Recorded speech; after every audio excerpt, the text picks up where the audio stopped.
5 ऐसे गैर अखलाकी सवालात हैं जो हम अनजाने में किसी से पूछ लेते हैं और इन सवालात के नतीजा में उसका दिल दुख सकता है, वो परेशान हो सकता है।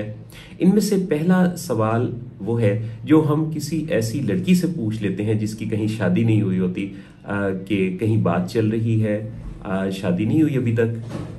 दूसरा सवाल हम किसी बेरोजगार से पूछ लेते हैं, अभी तक कोई जॉब नहीं मिली।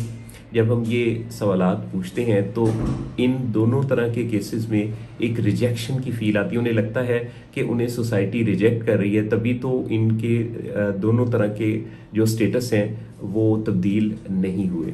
तीसरा सवाल हम किसी बे औलाद जोड़े से पूछ लेते हैं और हम पूछते हैं कि कब खुशखबरी सुना रहे हो।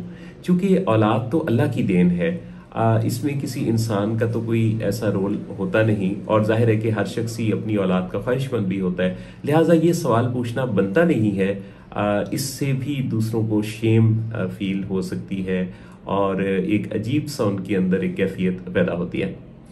चौथा सवाल हम किसी किराएदार से पूछ लेते हैं जिसका किराए का घर होता है, उससे पूछ लेते हैं कि अपना घर कब बना रहे हो।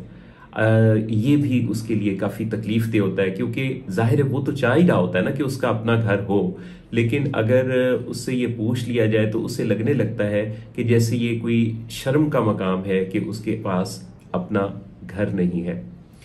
पांचवा सवाल हम किसी ऐसे शख्स से पूछ लेते हैं जिसके पास अपनी सवारी नहीं होती, और हम उससे पूछते हैं कि अपनी कार कब ले रहे हो या अपनी कोई सवारी कब ले रहे हो। अच्छा, इस चीज से भी दूसरे के अंदर इस सवाल से ये फील आती है कि जैसे उसके पास सवारी का ना होना गोया बहुत सारे लोगों से उसका पीछे होना है, जिससे उसके अंदर एहसास कमतरी पैदा होता है, एहसास महरूमी पैदा होता है।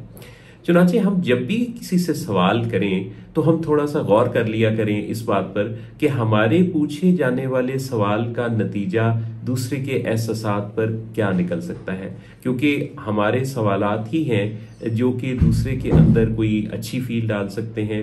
कोई सवालात की ऐसी किस्में भी होती हैं जिस बारे में हम आगे चल के बात करेंगे कि जिन सवालात से दूसरे के अंदर मोटिवेशन पैदा होती है। इसे मोटिवेशनल इंटरव्यूइंग कहते हैं कि जब आप सवाल पूछते पूछते दूसरे की सोचों का रुख पॉजिटिविटी की तरफ मोड़ देते हैं। तो इसी तरह से ऐसे डीमोटिवेशनल जो क्वेश्चंस हैं, इनसे दूसरे के अंदर डिस्करेजमेंट पैदा होती है, इनसे हमें इज्तनाब करना चाहिए।